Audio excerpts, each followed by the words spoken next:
Good morning, you guys. Today is the day we are going to explore what I'm calling the wall border garden because it's in bloom. The roses look unbelievable right now, and you see this as you pull up the driveway to my home. It's just gorgeous. It smells amazing right now, and I love it. You ready to get your bloom on? Let's go. All right, so this garden here is really a work in progress. It was covered and overgrown with periwinkle, poison ivy. I don't know if you have poison ivy where you live, but this was filled with poison ivy and some pachysandra. We pulled it all. My assistant helped me. This was a really heavy job because it's such a big area. But I've since replanted it with some smoke tree. I got a couple lilacs in there. We've got some grasses. I've got some hardy hibiscus that's coming up. I put some raspberries in. We'll see how they do. Right here, we've got Nepeta, cat's pajamas. It's a low grower, easy to grow, blooms with those pretty purple flowers, and it looks so good with my row of roses that I planted this particular color here because of the bright fuchsia of the knockout roses. I love the combination. So there's not really a whole lot to show in this garden. We had a tree here.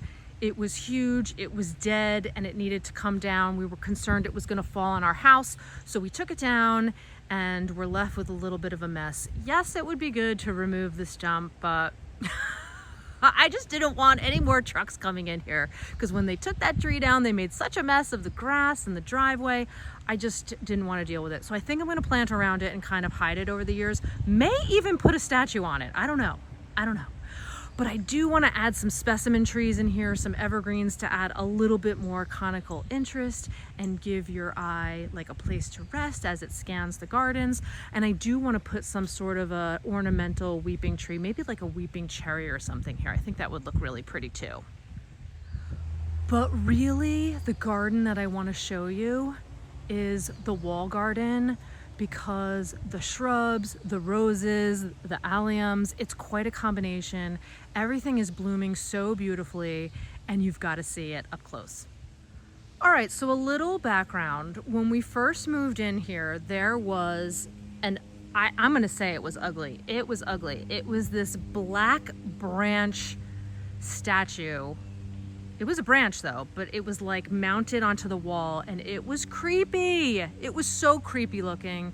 It did not look good. And so that was one of the first things I did when I got out in the gardens. I took that thing down. I took it down and I skirted it to the end of the property on a little trolley to get rid of it because it was heavy to boot.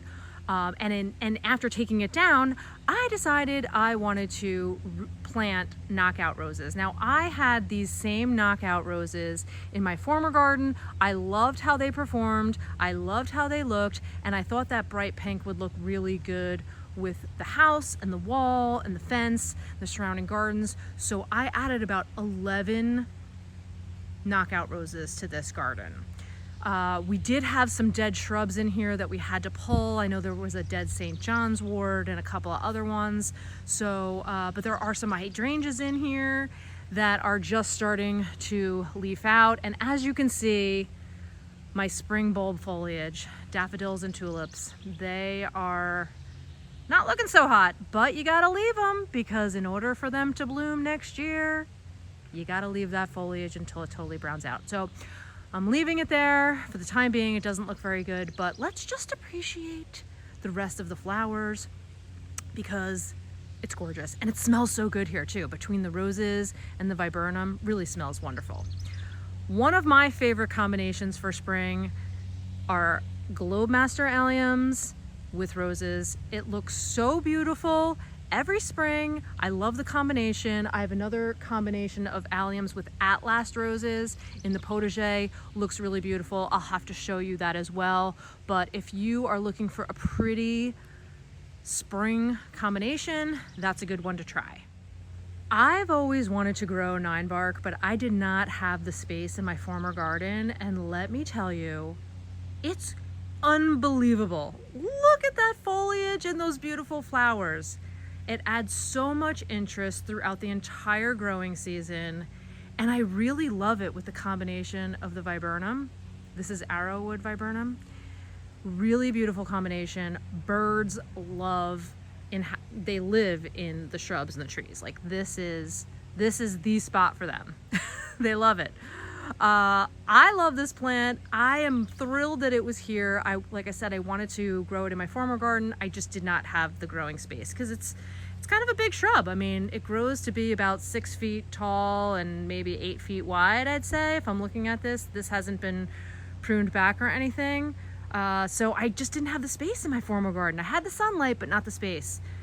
So pretty though. If you have room in your garden, I highly recommend it. It does so much, especially when it's not flowering with that gorgeous foliage. And in the fall, I mean, talk about fall foliage. It really adds to the stunning look of this border. So the Arrowwood Viburnum smells amazing right now, blooms, gets these little berries that the birds love. I mean, this is definitely a bird habitat. They love this shrub. And if you would like to see more birds in your garden naturally, I highly suggest planting it. Easy to grow, low maintenance, and looks amazing in a border, right? We've got some Siberian irises here. They're not ready to bloom yet. Little backstory about these hydrangeas. I don't know what variety they are, but when I moved in, they were cut back. So it seemed like the landscaper was just hacking them back. They did not bloom the first year I was here, which is of no surprise because you have to be careful when you prune your hydrangeas, depending on the variety that they are. They hack this one to the ground. I've noticed that it blooms on both old and new wood and has a black stem. I believe the grower is Monrovia, but I'm not entirely sure. Really stunning blooms. It looked really beautiful last year and the prior year when it bloomed. Really gorgeous. But my favorite really are these knockout flowers. I love knockout roses, so easy to grow. And this was like my gateway drug to growing roses because it's easy to grow, low maintenance, disease resistant. The only issue that I have with them are Japanese beetles, number one, which I'll talk about in a minute. Deer damage, that's been a little bit of a problem. I do have to spray these with deer repellent. But going back to Japanese beetles, the best way to beat Japanese beetles. Now, I learned this little tip when I was studying to become a master gardener. Rutgers did a whole study on lawn, and as they were testing different types of lawn, they learned that Japanese beetles don't like to lay their eggs that turn into grubs in tall fescue. They did, I'm not gonna say they didn't put any eggs there, but they didn't lay nearly as many. So I started changing the lawn over here to tall fescue. I did this in my former garden and it worked like a charm. It was so effective. I saw such a reduction in the Japanese beetle population over time. It's definitely a long game though. You're looking at least 18 months to 2 years to see a result, but it is worth it. If you can change your lawn over to tall fescue, I highly recommend it. It will significantly help with Japanese beetles. Another great option to try is milky spore. That also has helped. I did that this year, the first year that we moved in, when I saw just how many Japanese beetles were here. They were all over my roses. They were all over the hibiscus. They were all over my zinnias. And again, it's a long game. So I have seen a reduction in their population since taking measures to reduce their population on the property. Knockout roses and Globemaster alliums, am I right? Gorgeous combination. These have been blooming for a little while now. You plant Globemaster alliums in the fall. I should have a border that goes along there. I don't know what happened to them. Critter probably dug them up or something. I'll have to replant that section. But I mean, this looks even better than I imagined it would. So pretty. So even though knockout roses are easy care, low maintenance, they still need a little bit of help to bloom like this and look amazing all season long. Now these will keep blooming throughout the whole growing season, which is one of the reasons why I love them. I do prune them.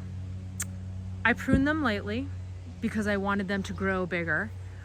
I will eventually prune them more to keep them in check at the end of every winter. I do pruning different times of the year depending on the needs of the plant, but overall, you really don't have to do that much if you don't want to.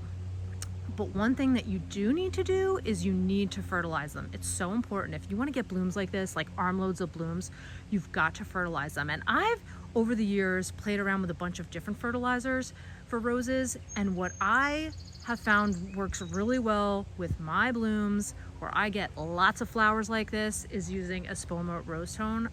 They're not sponsoring this video by any means, but I have found that it's the best fertilizer. I'm going to tag it here in the video. It's organic, and I can't believe the amount of flowers that I get from it. I've used synthetic fertilizers before, but for me, I found Rose Tone is definitely the best. I've got some other hydrangeas here.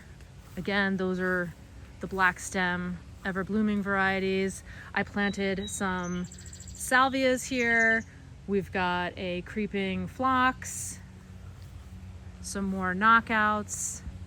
I planted this limelight hydrangea 2 years ago. It's really starting to fill in. I love it. And I love the combination of the limelight hydrangea blooms with the Ninebark. So pretty. This was actually an empty spot because we had to remove one of the deceased plants, so it's gone. Put this one in its place. Over here there was a St. John's wort that we just took out. And you know, I'm gonna have to figure out what to do there. Maybe some sort of perennial, maybe a smaller shrub. I don't know. It's gonna get shaded out, whatever I do there. So I'm gonna have to kind of think that one through. But look at the combination. I mean, so pretty, right? If you're looking for border plants or larger size shrubs that bloom and add a lot of color, I highly recommend this combination. So pretty, so beautiful. And even though it's even though there's not a lot of plantings per se in this garden, it's really pretty. This is a great time of year for this bed. And that's it, you guys. Thanks so much for joining me in the gardens today. I'll see you in the next video. Enjoy a beautiful day.